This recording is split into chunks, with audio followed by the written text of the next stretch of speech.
selamat datang di mata kuliah e-bisnis kembali. Nah, di sini saya akan membawakan materi tentang manajemen distribusi, di mana aktivitas tentang distribusi ini merupakan salah satu aktivitas dari perusahaan yang didukung oleh e-bisnis. Nah, yang pertama saya akan menjelaskan tentang konsep dari manajemen distribusi. Oke, yang pertama adalah saluran distribusi. Jadi, pada konsepnya, dalam manajemen distribusi itu ada beberapa hal yang harus diketahui bahasanya gitu ya. Nah, yang pertama adalah saluran distribusi, yaitu proses pemindahan hak atau kepemilikan atau kontrol produk dari produsen kepada konsumen.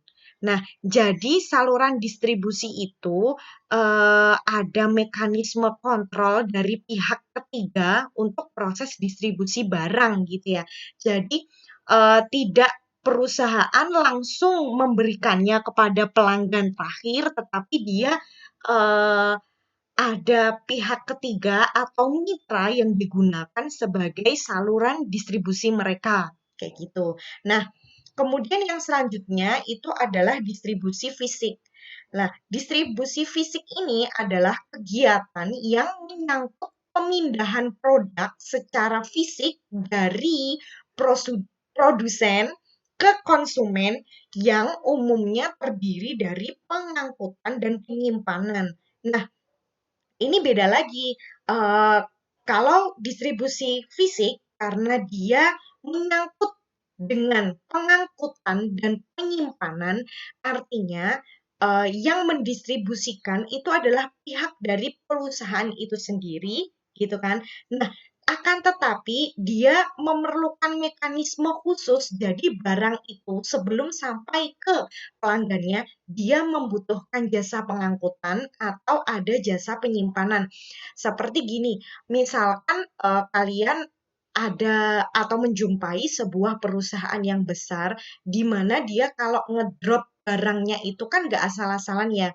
Maksudnya nggak langsung ke toko kelontong, ke Indomaret atau yang lain-lain. Nah, pasti mereka mempunyai sebuah gudang gitu kan. Katakanlah kantor pusatnya itu ada di Jakarta. Kemudian mereka menyebarkan warehouse atau gudang mereka itu ke beberapa daerah yang menjadi titik banyak penjualannya.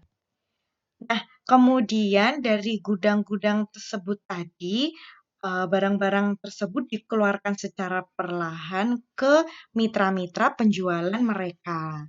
Begitu. Nah, selanjutnya, kenapa sebuah perusahaan itu memerlukan saluran distribusi? Yang pertama, produsen itu tidak memiliki personil, kemudian dana dan fasilitas yang diperlukan untuk menyalurkan produk-produknya langsung ke konsumen karena itu sangat berat ya. Nah, jadi dengan alasan ini si perusahaan tadi akhirnya membentuk sebuah saluran distribusi atau bahasanya yang mudah untuk diketahui adalah reseller atau agen, seperti itulah. Nah, kemudian produsen itu tidak mempunyai pengenalan dalam yang dalam mengenai situasi di daerah-daerah tertentu. Nah, jadi karena si perusahaan ini harus menyebarkan produknya ke seluruh daerah, kemudian kita kan tidak tahu ya daerah tersebut gaya sosialnya seperti apa, kemudian budaya atau pembiayaan masyarakat sekitarnya itu seperti apa, terus potensi-potensi kemasukan pesaing atau adanya pesaing di daerah tersebut itu, seperti apa, belum lagi, kebutuhan, katakanlah kalau misalkan kita menjual bahan-bahan pokok gitu ya, nah itu, berapa banyak sih yang mereka butuhkan atau kasarannya berapa sih, eee komoditas yang harus kita jual atau yang harus kita penuhi untuk kebutuhan masyarakat yang ada di daerah situ gitu. Nah, karena perusahaan ini memiliki keterbatasan gitu ya dalam memahami situasi dan kondisi yang ada di lapangan, maka itu mereka memerlukan saluran distribusi yang mampu untuk menyediakan informasi-informasi tersebut. Nah, kemudian yang selanjutnya adalah adanya kemungkinan untuk memperoleh manfaat yang lebih besar jika sumber daya digunakan untuk keperluan yang lain. Nah, gini, jadi daripada kita repot-repot untuk menangani pelanggan kita yang ada di lapangan atau pelanggan akhir kayak kita-kita masyarakat ini, gitu kan. Lebih baik mereka mengalokasikan dana dan waktu mereka untuk diversifikasi produk, untuk membuat strategi yang lebih baik, untuk, apa namanya, memastikan bahwa kontrol atau kualitas dari produk yang beredar di pasaran itu sudah berjalan dengan maksimal dan dalam kualitas dan jumlah yang baik, kayak kayak gitu loh. Gitu ya, jadi kayak pengalokasian tenaga sama waktu aja daripada kita repot-repot ngurusin sesuatu yang sebenarnya bisa kita alihkan, gitu kan. Mendingan kita ngurusin internal kita dulu, produk-produknya dibagusin, strateginya dibagusin, sehingga, nanti akan mendatangkan profit atau keuntungan yang lebih besar. Nah, kemudian dibutuhkan adanya penyimpanan produk karena perbedaan waktu produksi dan konsumsi ini. Karena, mungkin ada beberapa barang itu yang, pengen cepet-cepet sampai ke pelanggan gitu ya, sifatnya urgent atau sifatnya memang tanggal kadaluarsanya itu terlalu pendek, kayak gitu. Jadi, eee jarak antara waktu produksi sama konsumsi itu kan biasanya ada distribusinya tuh. Distribusi itu kan waktunya nggak main-main ya, hitungannya kadang nggak cuman 1 hari, nggak 2 hari gitu, kadang juga seminggu. Karena kita juga bahas soal apa namanya, packing, tahu packing ya. Kita harus bahas soal packing, kita harus bahas quality control dan lain sebagainya gitu. Baru kemudian pelanggan itu menerima produk kita. Nah, masalahnya adalah di gudang tentunya ya. Kita tidak mungkin membiarkan barang itu terlalu numpuk banyak di gudang dan kita juga tidak mungkin memberatkan staf gudang untuk menyortir stok, kan stok itu jenisnya ada banyak, nanti ada di materi kita selanjutnya. Jadi stok itu bukan cuma stok masuk sama stok keluar ya, ada banyak sekali jenis stok itu dan kita tidak mungkin membebani, pihak gudang untuk menangani stok itu gitu. Kalau misalkan, ada barang yang dia tidak harus lama di gudang ya. Jadi, kalau bisa kan yang namanya barang itu laku terjual dengan cepat kan daripada tersimpan dengan cepat. Nah, maka dari itu daripada kita memerlukan penyimpanan barang yang, lumayan besar atau gudang ya dalam hal ini, kalau misalkan itu bisa didistribusikan secara seri atau secara paralel menggunakan pihak ketiga, kenapa enggak gitu. Nah, kemudian yang selanjutnya adalah macam-macam jasa saluran distribusi gitu ya atau, eee, beberapa jasa yang menawarkan atau yang bertindak sebagai saluran distribusi. Nah, di sini teman-teman, yang pertama ada pergudangan atau tempat penyimpanan produk gitu ya. Jadi bisa melalui warehouse-warehouse gitu, gudang-gudang barang yang ditempatkan pada daerah-daerah tertentu. Biasanya daerah ini adalah daerah yang strategis ya untuk menjangkau pelanggan, kayak gitulah maksudnya. Jadi misalkan, di Jawa biasanya ditaruh di Jawa Barat atau di Jakarta sama di Jogja atau di Surabaya gitu. Jadi yang barat ke-cover, yang timur juga ke-cover, seperti itu kasarannya. Nah, kemudian yang selanjutnya adalah jasa, pengangkutan, kayak gitu. Nah, terus kemudian ini pengangkutan tahu ya, yang ngangkutin barang untuk sampai ke gudangnya. Nah, kemudian pencarian pesanan atau order. Nah, karena mereka kan relatif lebih bersinggungan langsung dengan pelanggan gitu kan. Jadi mereka mempunyai data pelanggan, kemudian mereka pesennya juga ke saluran distribusi kita gitu. Jadi kita bisa mencari, kok kita bisa mencari sih, maksudnya orang-orang itu yang bergabung dalam jasa saluran distribusi kita, itu bisa membantu kita dalam mencari pelanggan atau mencari orderan, gitulah. Nah, kemudian yang selanjutnya ada pembelian kredit. Kemudian ada pemberian nasihat atau bantuan teknis, ini bantuan teknis terkait, record data pelanggan mungkin atau memberi masukan, misalkan kemarin kok, barang A itu terlalu banyak sekali yang diretur, mungkin dari package-nya itu kurang begitu bagus atau terlalu rapuh gitu ya. Atau mungkin bisa jadi kesalahan dari pengangkutan, misalkan barang-barang diangkut dengan cara yang kasar, misalkan dibanting atau diapain gitu ya.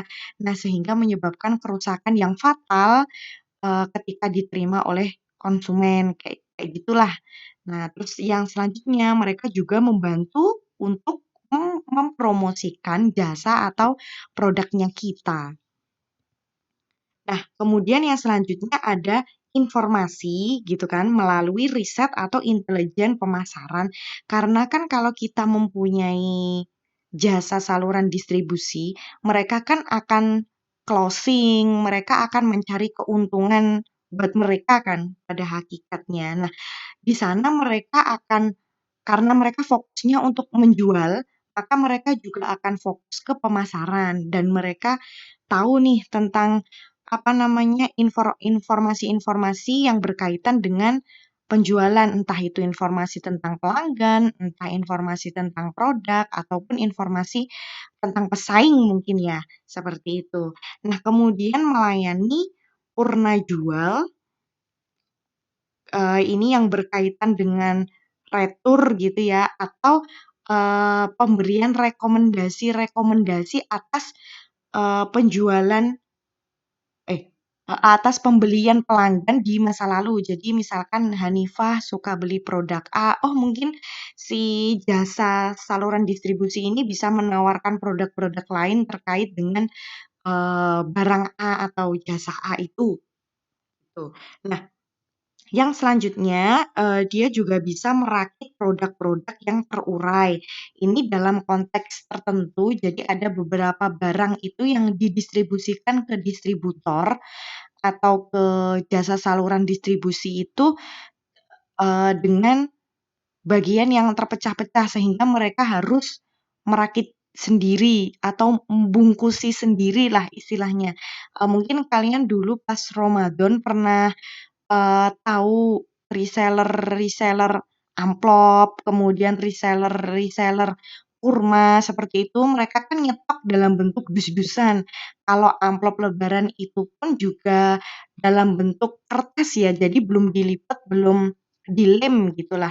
Nah, jadi para reseller atau distributor itulah yang nanti akan apa namanya, ngelem atau ngelipet atau nanti membungkusi dalam hal kurma ya, membungkusi, sesuai dengan, kapasitas yang mereka kehendaki. Misalkan ada yang 1/4 kilo, ada yang 1/2 kilo, dan ada yang 1 kilo, tergantung dengan mayoritas, permintaan pelanggan itu jatuhnya paling banyak tuh di kilogram berapa, gitu. Nah, kemudian membagi atau memecah dan mengemas dalam jumlah yang kecil. Nah, ini contohnya seperti barang-barang kurma seperti itu. Ini tidak hanya sebatas ini ya, misalkan kayak usaha buku yang tadinya dia belinya grosiran, terus kemudian dia menjual eceran. Nah, itu juga termasuk.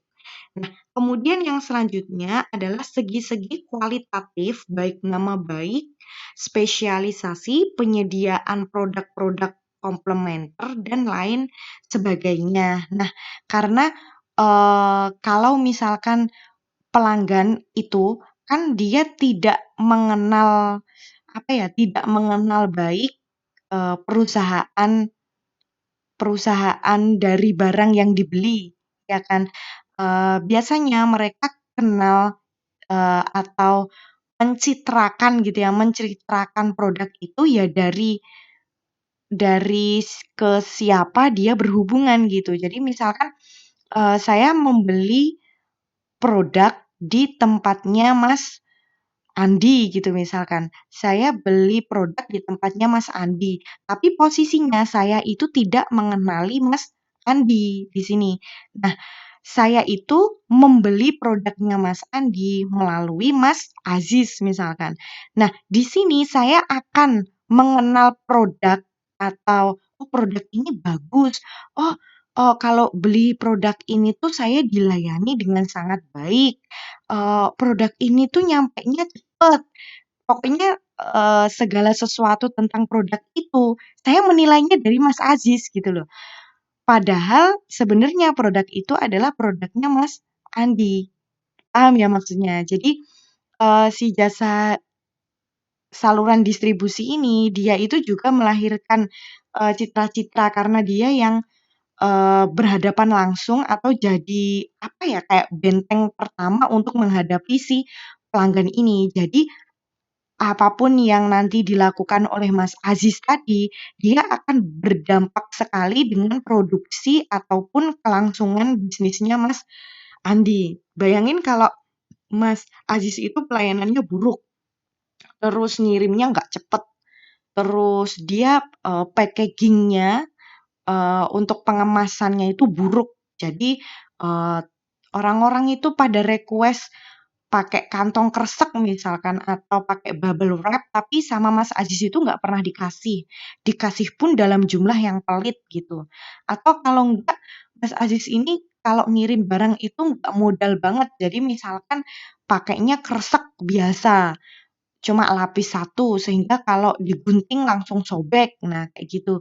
Kan penilaian itu kembali lagi ke produk, gitu kan. Sebenarnya pelanggan itu menilai Mas Aziz, tetapi di sini produknya itu juga ikutan kena gitu loh. Nah, di situ ya, jadi jasa saluran distribusi ini biasanya juga menyediakan, segi-segi kualitatif seperti nama baik, spesialisasi, atau penyediaan produk-produk komplementer.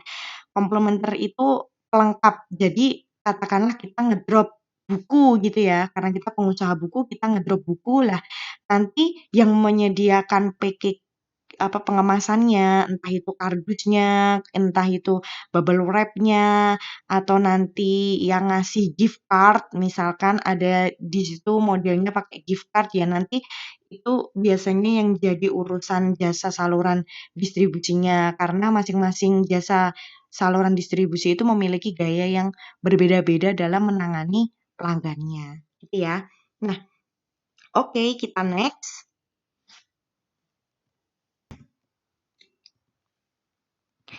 Nah, selanjutnya, kita membahas tentang pemilihan saluran distribusi, gitu ya. Jadi untuk memilih saluran distribusi itu kita melihat juga berbagai aspek.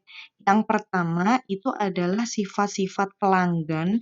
Nah, seperti jumlah, penyebaran, atau kebiasaan membeli. Jadi masing-masing distributor itu, dia sering berhadapan dengan pelanggan yang bersifat seperti apa gitu ya. Kita bisa tahu jumlah orang yang beli di situ tuh banyak atau enggak. Kemudian kira-kira kita, ngedrop barang ke situ penyebarannya oke atau tidak. Nah, terus kemudian apakah, eee, pembeli atau pelanggan yang ada di sana itu banyak yang repeat order gitu kan, ada yang banyak repeat order atau enggak, gitu. Nah, kemudian sifat-sifat produk seperti daya tahan, nilai atau harga, kemudian volume, apakah itu yang bulky atau ringkas, kemudian bentuk, apakah itu standar atau khusus, dan teknis gitu. Karena kan tidak semua distributor menyediakan apa ya, jasa atau kemudahan untuk penyimpanan barang yang kita produksi gitu ya. Kadang ada sesuatu, ada ketentuan-ketentuan khusus eh, yang mereka terima itu yang seperti apa, yang tidak mereka terima itu yang seperti apa, dan kita harus memahami betul bagaimana atau apa saja yang di cover oleh jasa saluran distribusi itu. Nah, kemudian yang selanjutnya sifat-sifat dan reputasi dari macam-macam penyalur yang ada. Nah, ini jadi kita harus tahu dulu reputasi dari penyalur kita. Jangan sampai kita memilih penyalur yang reputasinya buruk. Nah, kemudian yang selanjutnya, situasi persaingan antara produsen. Nah, kita juga perlu tahu nih, distributor itu, dia itu juga mendistribusikan barang pesaing kita nggak? Nah, kalau misalkan dia juga mendistribusikan produk pesaing kita perlu tahu sejauh mana hubungan antara distributor tersebut dengan pesaing kita itu, gitu. Kan kalau misalkan distributor itu telah banyak menerima reward, penghargaan gitu ya, telah banyak menerima keuntungan, telah dimanjakan sekali oleh pesaing kita. Kalau kita naruh barang di situ, ya sudah jangan terlalu banyak berharap gitu. Mungkin kita menjadikan itu sebagai jasa saluran kita karena ada pertimbangan banyak hal ya, misalkan reputasinya bagus atau orang-orang kalau misalkan mau mencari barang tipe A itu memang carinya ke agen itu gitu. Nah, mau nggak mau kita kan juga ikut menyediakan produk kita di sana, tetapi jangan terlalu melibatkan jumlah yang banyak seperti itu maksud saya, gitu ya. Nah, terus yang selanjutnya situasi perusahaan seperti ukuran besar atau kecil, kemudian ketersediaan sumber daya, kemudian bauran produk, kemudian pengalaman, kemudian kebijakan dalam bidang pemasaran. Jadi ini ketentuan-ketentuan dari perusahaan itu. Dia mau memilih jasa saluran distribusi yang seperti apa, tentunya disesuaikan dengan kebutuhan mereka sendiri ya, baik melihat produknya maupun pengalaman atau kebijakan dari mereka sendiri gitu. Nah, kemudian yang selanjutnya adalah situasi lingkungan seperti kondisi ekonomi, prasarana, politik, dan sosial. Nah, seperti itu. Ini maksudnya situasi lingkungan itu situasi sosial ya. Kan ada perusahaan-perusahaan yang besar dan mereka mau mendistribusikan di negara lain, itu kan mereka membutuhkan jasa saluran distribusi yang memahami tentang regulasi bagaimana pendistribusian barang gitu kan. Dan apakah barang itu berbau politik atau bagaimana, kayak misalkan Amerika dan Cina itu loh, ada beberapa barang yang diboikot, ada beberapa barang yang harus diadakan di negara lain, hal-hal seperti itulah yang, biasanya juga mempengaruhi pemilihan saluran distribusi ini untuk konteks internasional ya. Nah, terus kemudian, pembahasan yang selanjutnya adalah penetapan saluran distribusi. Nah, penetapan saluran distribusi ini terdiri dari 3 elemen. Nah, yang pertama ini adalah panjangnya mata rantai distribusi. Nah, kemudian yang selanjutnya adalah jumlah penyalur atau intensitas distribusi. Nah, kemudian yang selanjutnya adalah tugas dan tanggung jawab. Nah, yang pertama yang akan kita bahas adalah mata rantai distribusi. Nah, mata rantai distribusi itu tergantung dari perusahaan dan produknya. Yang pertama, ada yang dari produsen itu langsung ke konsumen. Nah, ada juga yang dari produsen, kemudian ke pengecer dulu, nah kemudian ke konsumen. Nah, kemudian yang selanjutnya ada produsen, kemudian ada pedagang besar, kemudian ke pengecer, baru dia ke konsumen. Nah, di sini beberapa hal yang perlu digarisbawahi bahwa barang-barang konsumsi yang sifat distribusinya intensif itu jalurnya akan panjang. Ini ya, jadi dari produsen, kemudian pedagang besar, kemudian pengecer, kemudian konsumen. Nah, tetapi kalau barang-barang industri itu jalur distribusinya lebih pendek atau biasanya ditangani sendiri. Nah, ini barang konsumsi yang intensif itu misalkan kayak makanan. Nah, kayak makanan memang dia harus apa ya, peluang untuk membeli lagi itu tinggi gitu. Karena itu kan sebuah kebutuhan ya, beda kalau barang-barang fashion atau barang-barang otomotif. Nah, kayak gitu. Nah, ini saya next ya. Nah, untuk yang selanjutnya itu adalah jumlah penyalur atau intensitas distribusi. Ini dibagi menjadi 3 nih. Ternyata ada distribusi intensif seperti yang saya katakan tadi, terus ada distribusi selektif, dan kemudian ada distribusi eksklusif. Gini ya, karena tadi kan saya menjelaskan bahwa ternyata ada 2 jenis barang itu mempengaruhi mata rantai distribusi. Ada yang mata rantainya pendek, ada yang mata rantainya panjang. Nah, kemudian kita membahas distribusi dari segi jumlah penyalur atau intensitas distribusinya. Nah, yang pertama di sini adalah distribusi intensif. Nah, produsen di sini memilih sebanyak mungkin pedagang atau outlet dalam suatu daerah pemasaran tertentu. Misalkan, katakanlah daerah yang katakanlah kita mempunyai distribusi di Sragen, di Solo, dan Karanganyar gitu ya.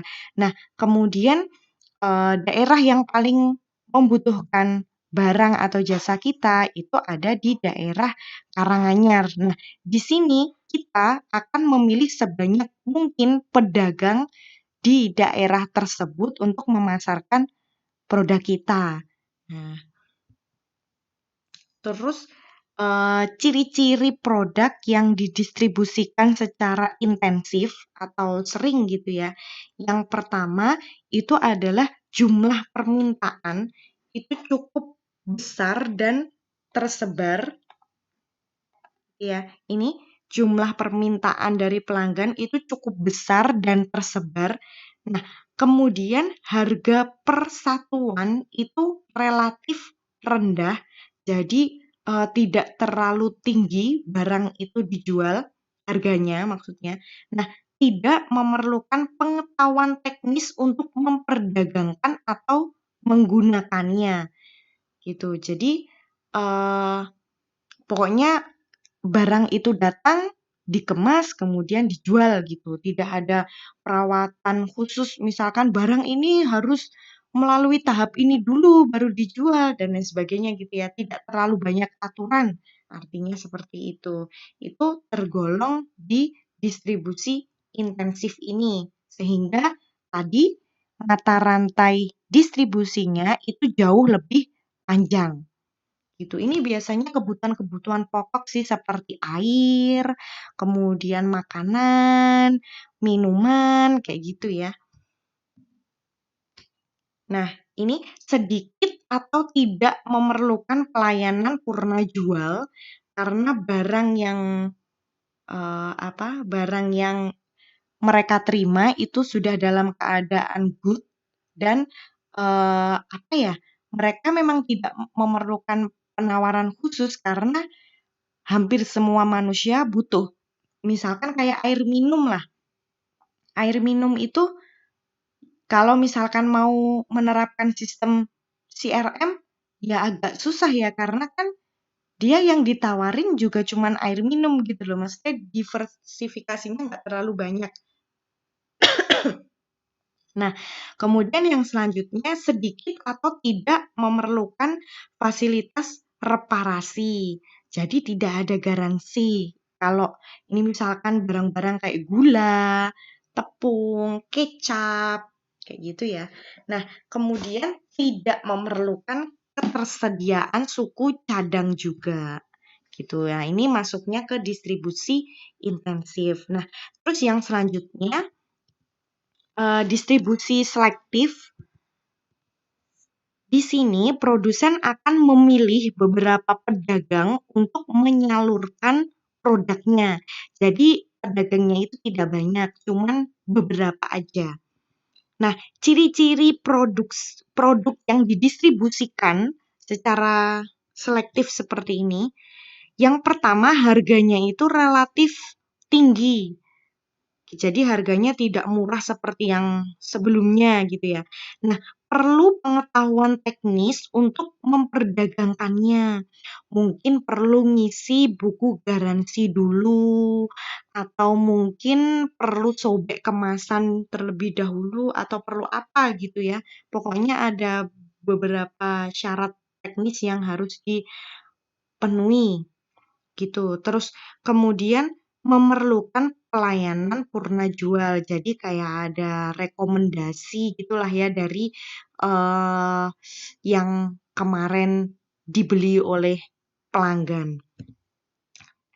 Nah, ini memerlukan garansi dalam masa tertentu setelah pembelian, kemudian sering memerlukan persediaan suku cadang. Nah, ini biasanya digunakan untuk barang-barang industri ya, atau apa ya, kalau misalkan ini tidak dalam bentuk elektronik, mungkin bisa dalam bentuk uh, fashion yang itu harganya cukup mahal, misalkan di atas 500.000 atau di atas 1 juta ya, kan itu biasanya ada garansinya juga. Terus ada beberapa komponen misalkan nanti kalau talinya rusak, penggantiannya bagaimana, terus misalkan kalau itu baju ya kancingnya rusak nanti bagaimana, kayak kayak gitulah.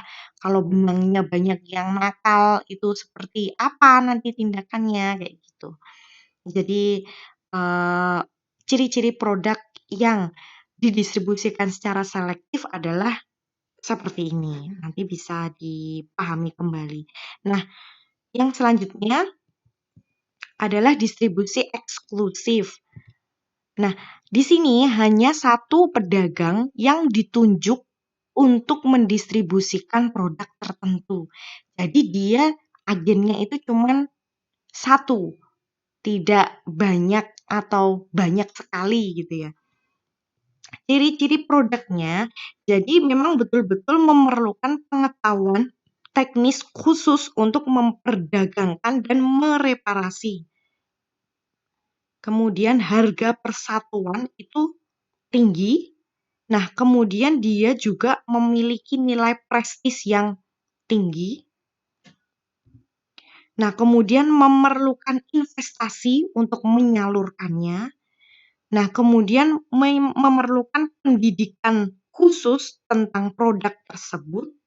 Kemudian dia juga memerlukan pelayanan atas purna jual yang dilakukan oleh pelanggan.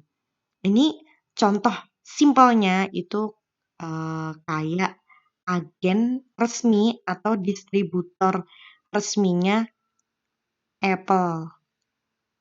Tahu Apple ya? Nah, seperti itu.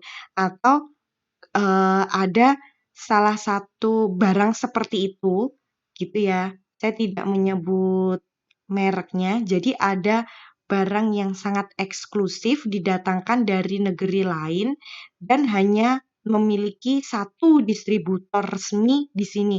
Kalaupun dia memiliki banyak sekali orang yang ngiklanin, gitu kan, tetapi ujung-ujungnya nanti belinya ke distributor yang itu gitu. Jadi orang-orang pihak-pihak ketiga itu cuman membantu di pemasarannya aja gitu. Jadi dia tidak menangani masalah pembelian gitu ya. Ini biasanya digunakan untuk produk-produk yang eksklusif juga karena logikanya gini loh, pelanggan itu kan sudah menginvestasikan uang yang sangat besar ke produk kita. Jadi kita harus memastikan juga bahwa, eee, produk yang diterima oleh pelanggan itu benar-benar available dan bisa digunakan sama mereka. Gitu, tidak ada yang salah, tidak ada yang miskomunikasi, kayak gitu ya. Kan biasanya kalau banyak distributor atau banyak reseller-nya, itu kan ada beberapa hal yang membuat situasi menjadi miss gitu. Kadang komplain itu tidak ditangani dengan baik, terus ada beberapa teknis yang tidak dilakukan sehingga pelanggan itu ngadunya kemana mana gitu ya. Nah, itu kan sangat menjatuhkan reputasi dari perusahaan. Oleh karena itu perusahaan akan memilih satu tok.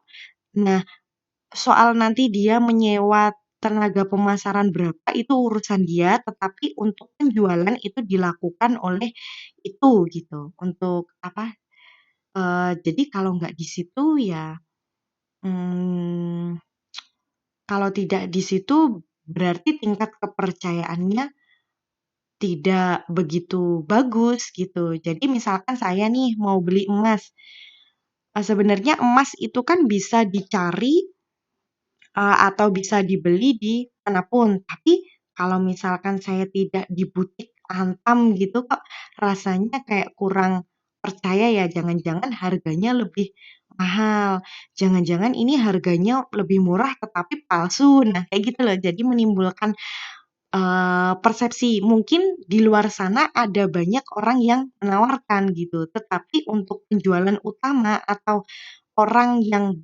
di-drop oleh perusahaan utama itu cuman satu nama, gitu ya.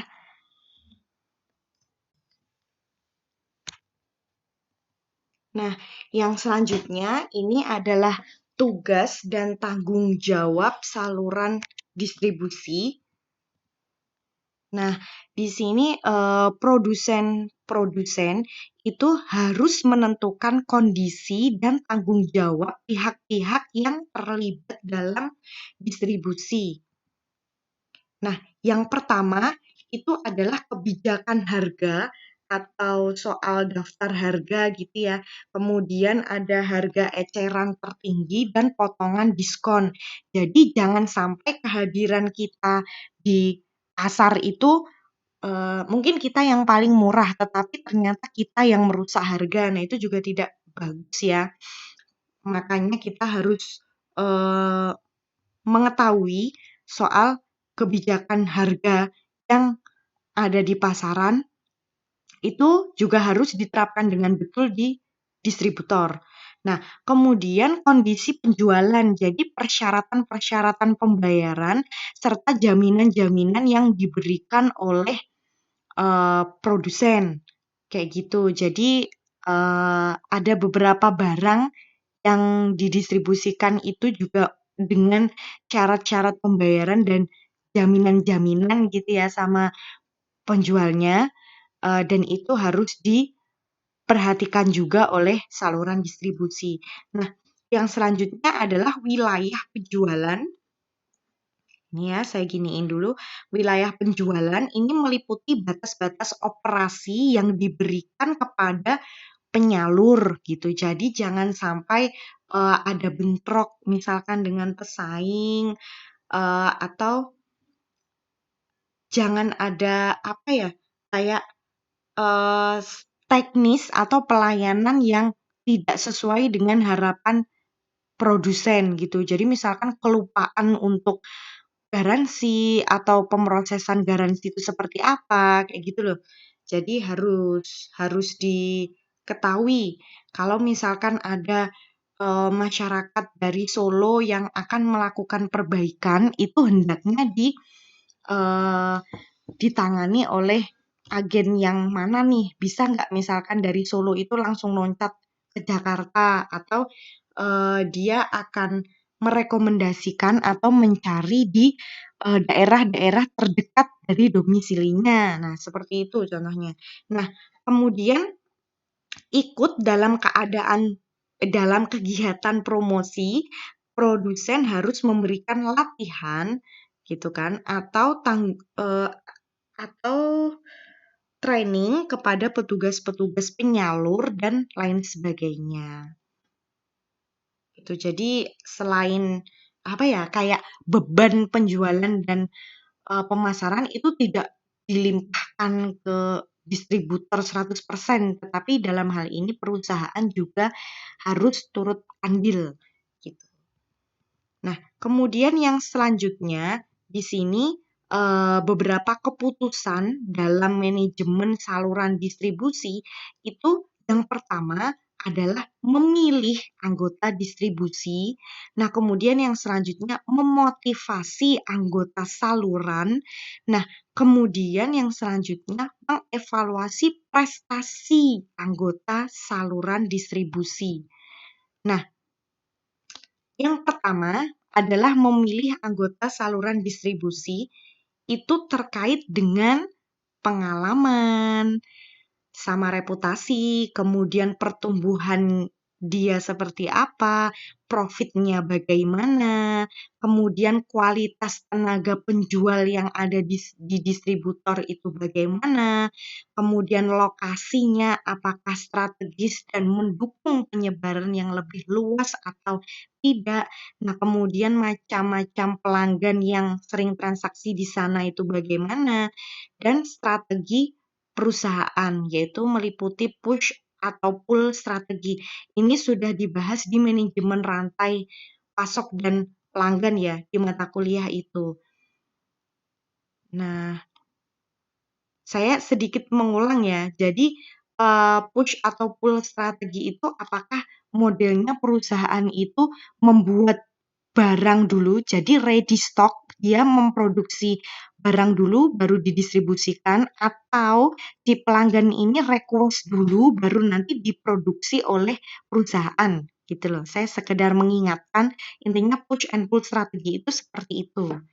Nah, dari strategi itu kemudian bisa memilih anggota saluran distribusi yang tepat itu seperti apa. Nah, kemudian memotivasi anggota saluran distribusi. Jadi, di sini ada komisi, ada potongan, ada intensif atau bonus. Nah, kemudian ada fasilitas kredit biasanya seperti itu ya. Tentunya dengan syarat pembayaran atau kredit di pembayaran mereka. Jadi karena mereka itu kan membeli dalam jumlah yang besar, nah kemudian nanti ada reward potongan mungkin atau kebijakan khusus untuk pembayaran secara kreditnya itu. Nah, kemudian kontrak untuk memberi rasa aman gitu. Jadi kontrak sama kita setahun atau 2 tahun itu sudah memberikan rasa aman, oh berarti saya nggak sia-sia nih memasarkan produk ini gitu. Kan karena memasarkan produk itu juga butuh waktu ya, nggak bisa 1 hari teriak-teriak di masjid, teriak-teriak di pos kamling gitu, terus orang-orang jadi tahu produk kita, kan nggak kayak gitu. Itu butuh proses. Mungkin orang-orang baru bisa mengenal produk kita itu di tahun pertama ataupun eee, di beberapa bulan pertama. Beberapa bulan ya, nggak 1 bulan pertama itu, relatif susah lah gitu. Jadi itu masa kontrak itu juga memberikan rasa aman. Nah, kemudian yang selanjutnya adalah kualitas produk sendiri. Jadi, ya tahulah ya untuk memasarkan produk itu kan nggak gampang. Jadi kita harus, eee mengontrol dari kualitas produknya. Nah, kemudian juga memberikan bantuan dalam promosi. Nah, kemudian pelatihan untuk wiraniaga, kemudian sama bantuan teknis ini terkait bantuan pengisian garansi mungkin ya, atau nanti penanganan garansi atau penanganan komplain dan lain sebagainya. Nah, kemudian sama membina hubungan yang baik dengan, saluran distribusi. Nah, yang selanjutnya adalah mengevaluasi, prestasi anggota saluran distribusi. Nah, di sini mencakup evaluasi ya. Evaluasi itu pencapaian target atau kuota. Nah, apakah saluran distribusi itu bisa memenuhi target kita gitu kan. Terus kemudian adalah tingkat kesediaan. Jadi, apakah saluran distribusi itu responsif dengan kita atau tidak gitu ya. Nah, kemudian pelayanan terhadap konsumen, nah itu juga harus dievaluasi dan, ini biasanya masuk, lewat, apa ya, biasanya kan kalau produk itu meskipun dia memiliki distributor kan kritik dan saran itu selalu, diarahkan ke email perusahaan pusat. Nah, biasanya dari itulah, perusahaan itu bisa tahu mana distributor yang kinerjanya baik dan mana yang tidak, gitu. Nah, kemudian kerjasama dalam kegiatan promosi atau pelatihan, kemudian sama penanganan barang, ini terkait dengan, pengemasan itu ya, sama kemudian pembayaran, apakah pembayaran itu dilakukan dengan tepat waktu atau tidak. Nah, gini, dari sini, mungkin ada yang bertanya-tanya, kenapa kok pembahasannya malah jadi kayak manajemen banget gitu ya. Sebenarnya dari hal-hal yang saya katakan ini banyak sekali ide skripsi yang mungkin bisa diambil. Misalnya kalian membuat tentang evaluasi anggota saluran distribusi ini. Jadi kan yang namanya usaha, itu mereka pasti punya reseller kan. Buat aja manajemen reseller. Nah, manajemen reseller ini kita mau membuat manajemennya itu manajemen di bidang apa. Nah, di sini sudah saya kasih clue. Kalian bisa membuat manajemen evaluasinya. Jadi kayak sistem penilaian atau sistem raport untuk, anggota distribusi gitu loh.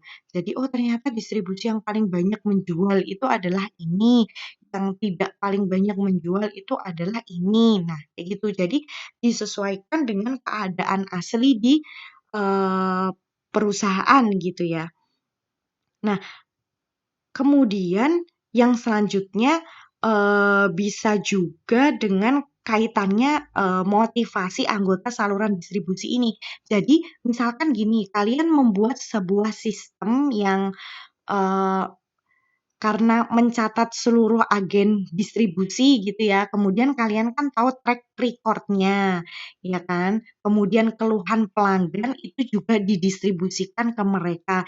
Jadi catatan-catatan harian kita untuk anggota distribusi atau berbagai kebijakan atau berbagai bantuan itu juga kita record di sistem itu. Jadi kita bisa berkomunikasi dengan distributor itu melalui, itu gitu ya, melalui apa namanya, melalui sebuah sistem itu. Katakanlah kalian membuat e-commerce, web penjualan, tapi itu khusus untuk distributornya saja. Jadi hak akses itu yang memberikan adalah perusahaan ya, bukan distributor bisa buat akun sendiri. Karena kan untuk jadi distributor itu syaratnya ada banyak, ya nggak? Tadi kan saya sudah bilang ada beberapa, persyaratan dan itu memang tergantung dari lapangan, maksudnya tergantung dari tempat studi kasus.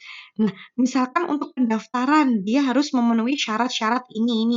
Nah, jadi di sisi adminnya itu dia harus memvalidasi terkait dengan syarat-syarat yang harus dipenuhi oleh anggota saluran distribusi itu, gitu. Kemudian baru nanti anggota distribusi kita kasih username dan password untuk masuk ke sistemnya kita.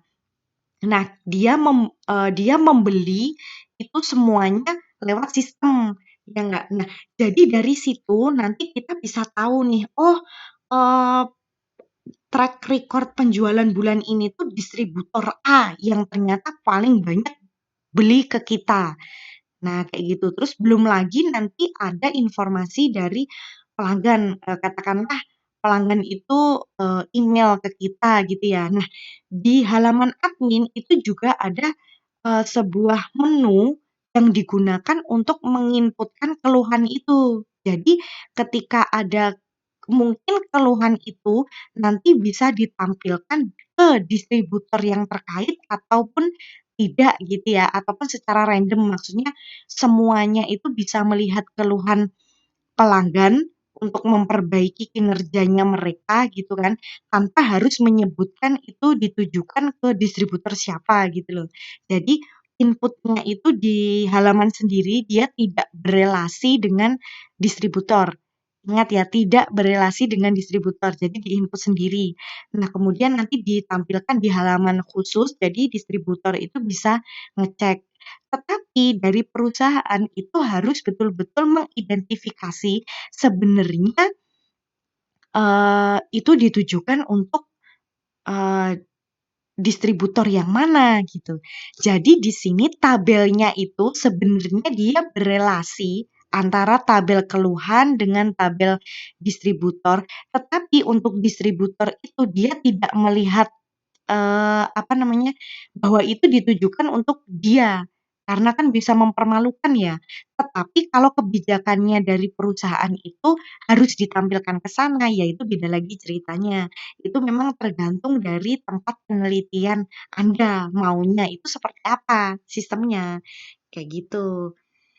Gitu ya. Jadi ada banyak hal yang bisa diperoleh di sini. Kalau memang, membuat e-commerce yang khusus untuk distributor, itu bisa dikembangkan untuk mengetahui penilaian tentang distributor itu. Jadi jangan hanya sampai ke barang sudah dikirim dan diterima oleh distributor, udah selesai, tapi nggak ada track record mana distributor yang, pembelanjaannya paling tinggi, kemudian pelunasannya mungkin yang paling macet itu yang mana. Jadi menangani pembayaran, kredit juga misalkan, seperti itu. Mungkin kalau pembayaran secara kredit kalau melalui website itu agak susah, bisa dari halaman adminnya. Jadi ketika, eee katakanlah si perusahaan itu mempunyai tempo atau jangka waktu pelunasan itu hanya 3 bulan, seberapa pun nominalnya. Jadi program atau aplikasinya kan tinggal di-set, berapa biaya itu dibagi menjadi 3 dan harus lunas dalam waktu 3 bulan. Nah, kalau misalkan tidak lunas dalam 3 bulan, artinya ada yang macet di situ, berarti nanti ada simbol atau berubah warnanya jadi kuning atau apa, atau statusnya jadi warning atau gimana gitu ya, tergantung dari permintaan produsen dan, eee, mekanisme sistem yang diinginkan oleh, produsen itu seperti apa gitu. Nah, itu adalah salah satu kebutuhan dari sistem informasi yang berkaitan dengan distribusi, diingat ya. Terus kalian juga bisa menentukan, apa namanya, menentukan, kayak peramalan gitu ya, membuat peramalan manakah, daerah yang memiliki potensi tinggi untuk lebih dilakukan pemasaran dan drop barang gitu ya. Katakanlah dari, eee, distributor atau agen-agen kita ini, misalkan yang di Karanganyar itu ada 3 agen, kemudian yang Sragen itu juga ada 3 agen, dan yang Solo ada 3 agen. Nah, kita kelompokkan itu per daerah. Oh, jadi kita tidak mengelompokkannya per agen ya, tetapi per daerah. Oh, ternyata total penjualannya yang di Sragen itu yang paling banyak, kayak gitu. Nah, terus bisa jadi evaluasi, oh, eee, harusnya kita lebih, eee, apa ya, kayak melakukan pemasaran secara mendalam atau meluas lagi ke Sragen, dan mungkin yang di Solo dan Karanganyar ini perlu diperbaiki beberapa hal gitu, mungkin bisa dievaluasi entah itu distributornya atau memang karena gaya masyarakatnya yang nggak terlalu tertarik dengan itu gitu. Gitu ya. Jadi dari saluran distribusi ini ada banyak sekali lah ide yang bisa diangkat untuk penelitian. Yaitu tadi misalkan pembelian atau penjualan distributor ke penjual, terus kemudian kita bisa tahu track record sehingga bisa memberikan penilaian kepada mereka gitu, ngasih reward dan lain sebagainya. Terus kemudian, kita juga bisa memberikan pelayanan yang terbaik juga untuk, apa namanya, distributor karena pemesanan itu tidak harus lewat telepon, tetapi lewat web itu sudah bisa langsung ditangani. Terus kita juga bisa lihat per area, misalkan, manakah daerah yang paling potensial dan manakah yang tidak. Terus kemudian dari distributor-distributor itu kita bisa tahu, oh mana sih produk yang paling banyak diminati oleh masyarakat Sragen, terus mana sih produk yang paling banyak diminati oleh masyarakat Karanganyar, mana sih produk yang paling banyak diminati oleh masyarakat Solo. Nah, sehingga proses produksi dan distribusi itu nantinya akan menjadi lebih tepat gitu. Jadi nggak sia-sia gitu loh. Misalkan yang Sragen itu, ternyata trennya itu adalah barang A, kita memasoknya barang yang C. Nah, kan akan jadi tumpukan barang yang, apa ya, kayak tumpukan barang terus jatuhnya kayak membebani si, anggota distributor ini pada akhirnya. Karena mereka harus bertanggung jawab untuk, eee, menghabiskan barang itu kan, tidak peduli bagaimanapun caranya gitu bahasa kasarnya.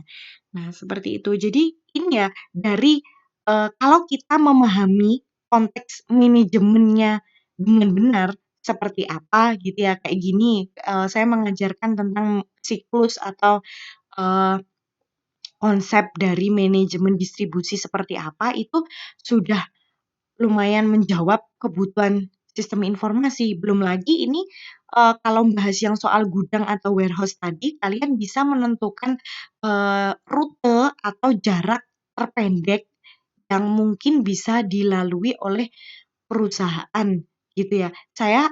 Saya pernah membuat perancangan soal ini, tapi ini kan matematis ya, ini harusnya dipelajari dulu di manajemen sains. Jadi, misalkan saya mempunyai cabang di Jakarta gitu, tetapi pesanan saya itu selain di Jakarta itu ada juga yang di Cilacap dan di Jogja. Nah, bagaimana ini kemudian, eee, proses distribusinya? Apakah saya itu menyebarkan 2 tenaga atau 2 transportasi gitu ya, eee, jadi modelnya Solo, Jogja, terus Jakarta, kemudian yang satunya Solo, Cilacap, dan, apa, Solo, Cilacap, kemudian Jakarta, ataukah, ini lebih efisien Solo dulu kemudian eh, Solo ke Jogja dulu, kemudian ke Cilacap, kemudian baru ke Jakarta, jadi sekali jalan. Nah, padahal di sini kan, ada permintaan nih, katakanlah yang Jakarta itu juga harus dilayani dan kita tidak boleh melayani, pelanggan itu lebih dari 2 hari. Nah, kira-kira waktu yang dipakai saya dari Solo ke Jogja, ke Cilacap, dan ke Jakarta itu lebih dari 2 hari nggak? Gitu. Karena kan yang di Jakarta sana, dia juga harus mengemas, kemudian dia juga harus, melakukan quality control, artinya di sana kan juga butuh waktu, butuh rekap, butuh banyak hal lah. Nah, kira-kira 2 hari itu pesanan itu sudah bisa dikirim nggak? Nah, kayak gitu. Jadi ada perhitungan matematisnya. Saya dulu punya, salah satu contohnya tugas akhir mata kuliah waktu S2, tetapi ketika saya cari nampaknya ini tidak ada di laptop yang ini, ada di laptop satunya. Mungkin untuk nanti teman-teman yang tertarik, dengan beberapa judul distribusi dan itu ada hitungan matematisnya ya, nanti bisa kita kita arahkan ke dosen yang matematis, misalkan kayak Bu Herliani atau Pak Rudi Susanto yang lebih memahami tentang metode perhitungan seperti itu. Itu kalau yang pengen arahnya ke jalur distribusi itu ya. Jadi dihitung berdasarkan waktu, kemudian jumlah pesanan dan jarak rutenya dan armada yang kita punyai kayak gitu. Jadi banyak sekali spesifik. Coba aja mulai sekarang kalau ada yang tertarik ya misalkan sudah ada kenalan nih perusahaan yang punyai distributor-distributor seperti itu gitu. Bisa dari sekarang mencari metode perhitungannya seperti apa, metode perhitungan jarak rute terpendek misalkan, atau nyicil diskusi dulu dengan dosen-dosen matematis, kayak gitu. Nanti terkait dengan kebutuhan sistemnya atau kebutuhan ilmu yang harus dipelajari dulu itu seperti apa, gitu ya. Tahu ya dari sini ternyata ada banyak sekali, eee sistem informasi yang bisa digali. Jadi pada intinya ya itu tadi loh, kalau kita memahami konsep manajemen yang benar itu yang kayak gimana, dalam hal ini manajemen distribusi, kita jadi lebih mudah atau lebih bisa memetakan sistem informasi apa nih yang mau kita buat untuk sebuah perusahaan gitu. Oke, nampaknya ini ya. Nah, terus, tadi kita bahas lagi untuk distribusi kan ada beberapa ya tadi, ada distribusi apa, intensif ya tadi. Kemudian ini, kita bahas dulu soal distribusi fisik. Jadi distribusi fisik ini merupakan usaha untuk memindahkan produk secara fisik dari tempat sampai ke tempat pemakai atau konsumen akhir. Ini yang modelnya gudang ke gudang tadi loh.